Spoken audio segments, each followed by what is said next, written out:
Over 400,000 immigrants came to Canada in 2022 and over 450,000 are expected to arrive in 2023.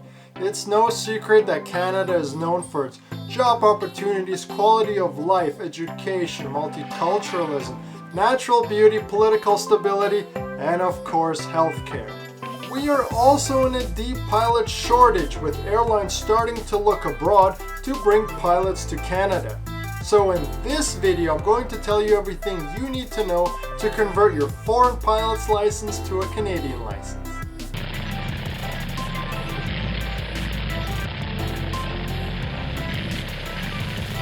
Welcome back to Aviator Inspirations. My name is Yarrow and I help take the mystery out of the aviation industry.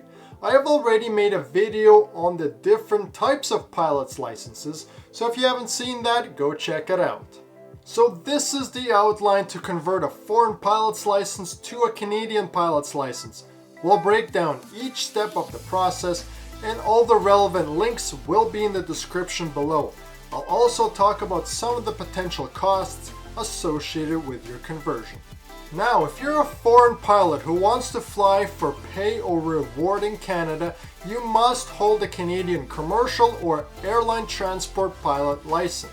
You cannot legally charge money with just a private pilot's license. If you are a pilot that comes from a country that is a member of ICAO, Transport Canada will give you credits for foreign training and skills. Essentially what that means is that you will not have to redo your training from zero. These are all the members of ICAO, so if your country is not on the list, you might have issues converting your license. So step 1 in the conversion process is getting your Category 1 medical. I also have a video on how to pass your aviation medical, so go check that out for all the details. Getting your medical is always the first step, because if you cannot hold a Category 1 medical, there's no point continuing the rest of the process. Now that you have your medical, which will also have your pilot license number on it, you can continue to step 2 in the conversion process, which is ensuring you meet the Canadian aviation regulations for the license you want to hold. You need to meet the following criteria: 200 hours of total flight time, 100 hours as pilot in command, 10 hours night flying including 5 hours dual flight and 5 hours solo flight, 20 hours instrument flight with a maximum of 10 hours in a flight training device, 20 hours of navigation including a 300 nautical mile navigation, and pass the CPL written and flight test. If you meet these requirements and hold a CPL from your country, the credits state that you are considered to have met the ground school requirements. So you don't have to take another ground school, but you still need to pass the written exam and flight test, which is step 3 in the conversion process. If you are from the US and converting your FAA CPL, these are the requirements. It's a much easier process and you only need to pass a conversion written exam. No flight test is required. Next, in Canada, your multi-engine rating and IFR rating are add-ons to your CPL.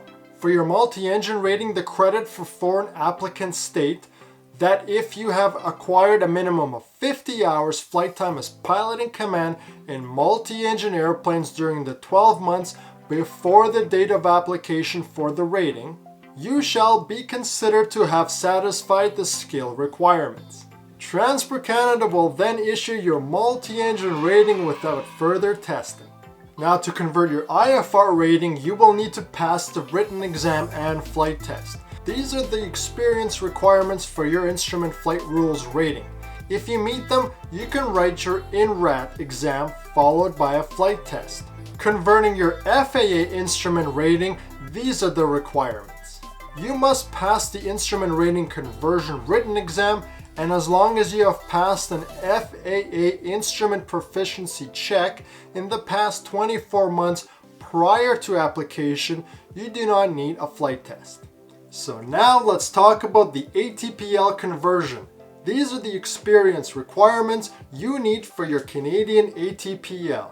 You must meet the following criteria: 1,500 hours of total flight time, including 250 hours as piloting command, 100 hours night flying, including 25 hours of navigation, 250 hours of total navigation, 75 hours of instrument flying, including a maximum of 20 hours in a flight training device, pass the ATPL written exams, the SAVRON and SAMRA, and the IFR written exam.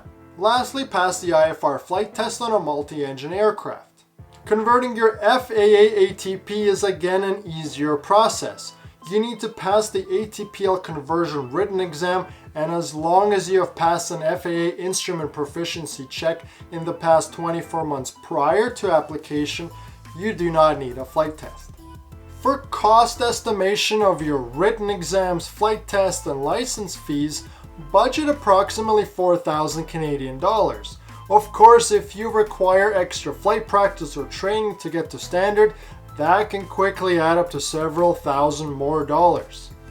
In reality, plan to probably spend closer to 10,000 Canadian dollars. If you need help finding a flight school in Canada, go check out my video. Once all your exams and flight tests are complete, you move on to step 4 of the conversion process, and that's sending in your application forms with all required documentation. All the fees are now paid online through Transport Canada's online payment system, which is the fastest way to pay.